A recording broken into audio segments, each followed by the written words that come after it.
The village model is, as you all know, is really based on neighbors helping neighbors. We are so set up to really talk to our members, get detailed information about what they're experiencing and what their social situations are. Per AARP, isolation impacts about 17% of older Americans. That's really significant when you're looking at a community and 100 of your peers, out of those 100, 17 of those people may be impacted by this. So that's significant.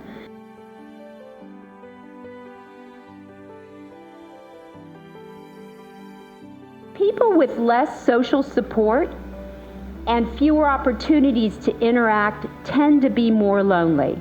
So this is where you can think about the village model is perfect to work on this particular issue because we are all about connecting our members. I found this statistic amazing. It's from the AARP Foundation study that said that loneliness and social isolation has a similar influence as smoking 15 cigarettes a day. So what they are calling loneliness at this time in our society is a medical epidemic. Villages all over the country surveyed members and took that data, went back. Well, what they found was that certainly villages do improve the level of social engagement or social connection for their members. Something else that was really interesting to me in terms of issues of social isolation was that people seem to have 3 different areas of motivation for joining a village. One was definitely I want support for my aging in place. I want those rides to the doctor.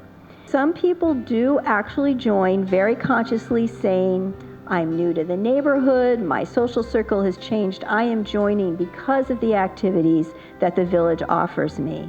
And then a third group of people are kind of the altruists, I would call them, who are really saying, I joined because I see the value of this, not just for me, but for my community, and I want to support them. Creative and social activity mentoring, helping people to rekindle the passion in what they used to like to do. So if you have somebody who has been in a wheelchair, but were an avid gardener, how can you re-engage that person in that activity? Very simple. Bring some plants inside. Let them have something to tend to. Those are things to help people rekindle those things that made them who they are and what's important to them. And the benefits. Enhanced mental health. I feel good. I have better self-esteem. I feel like I belong. I have better physical health. Increased cognitive function.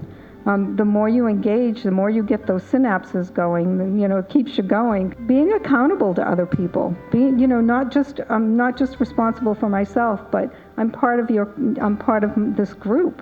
So as part of this group, I have a responsibility to engage with them. So I'm accountable to other people beside myself. Our village has what we call affinity groups, which are people who are interested in the same thing. We just started a French club, and there it would be for people who are very fluent in French and people who are just learning. We added a knitting club. That's not up there, but that's something else we added. So we can have a Tech Tuesday. We can teach people how to do Facebook or how to Skype or how to do some things. Millennium Mondays, we're fortunate to be close to the Kennedy Center, which has a free concert every night at 6 o'clock.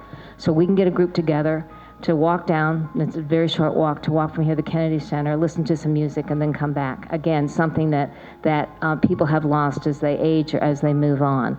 And then volunteering outside the village. One of the things that was clear to me is that we work on volunteering, but people who have been substantial volunteers all their life and then no longer can, they're looking to do something that may be simple, but something that they would do in their community.